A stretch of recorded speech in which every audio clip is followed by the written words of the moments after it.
Well, thanks very much, Prime Minister. Can I start by thanking you for showing great leadership? I think we came into COAG a little bit uncertain, particularly with the cloud of income tax debate, but we've certainly seen a great level of leadership, particularly around the health agreement that we've just signed the heads of agreement to. The movement from 6% nationally as an average to 6.5% I think provides a great level of certainty, particularly for the Northern Territory as we seek to have increases beyond 11% in the 3-year period on an annual basis. In regards to the income tax discussion, I think we would all agree that it would have been best if that discussion came out in a different format, in a different way, and it's created some challenges to date.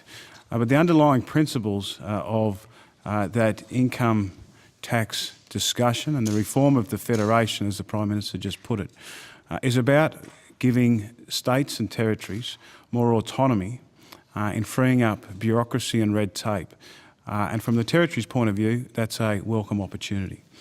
I don't think that we have seen this level of offer for decades, and I can't see it coming for decades to come.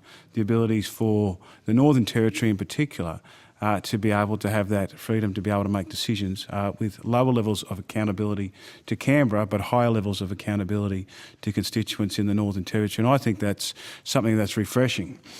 The one thing I've learned is it's easy to do nothing in politics. It's hard to do something. And when you make a decision, you always get criticised for it. But the Prime Minister should be congratulated for bringing this opportunity for a debate to the table.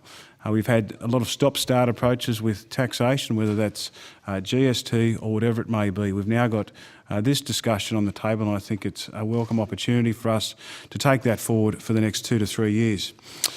In relation to the draft framework for Indigenous economic development, I think this has been a long time coming.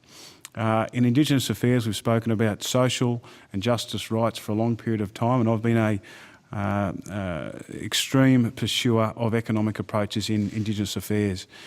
We've raised it at COAG for a long period of time. We've now got a draft framework where the principles have been accepted by all, and that is about trying to get people, Indigenous Australians, into jobs and into business. We're seeing enormous successes in the Territory, particularly through Indigenous procurement, but to see that now accepted at the national level, I think will drive change right across the nation, and I congratulate all jurisdictions who are driving reform in that area. I think it's great to see the outcomes of the report into domestic violence and child protection. I look forward to seeing some of the work being undertaken, particularly through Chief Minister Bligh at the ACT level in that regard, and also pursuing a scheme of redress that seeks to support current methods that are operating in different jurisdictions, and also how we can support that on a national basis.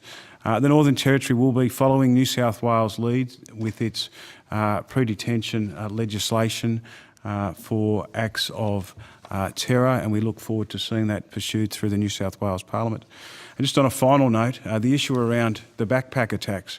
I think the backpacker tax is something that is not widely spoken about, but it is an economic issue for Australia. I note that there is a review going on, particularly around its effects in the agriculture and tourism sectors, but I think we need to keep the pressure up because that review will lead to outcomes in regards to backpackers, and it's certainly having an effect on regional and remote Australia, and particularly on the tourism industry. So the sooner we can get some changes in that area, the better we can be from an economic point of view in those particular sectors.